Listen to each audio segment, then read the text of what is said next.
Next verse. Let him eschew, turn away from evil and do good. So, number one, this is keep your mouth from speaking evil if you want to see good days in your life. If you want to love life. Number two, do good.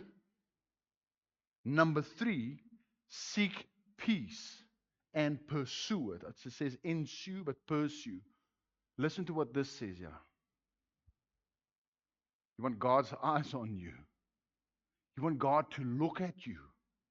For the eyes of the Lord are on the righteous. So, when we talk about the eyes, it's God seeing and hearing what's going on in your life. God hearing your prayer.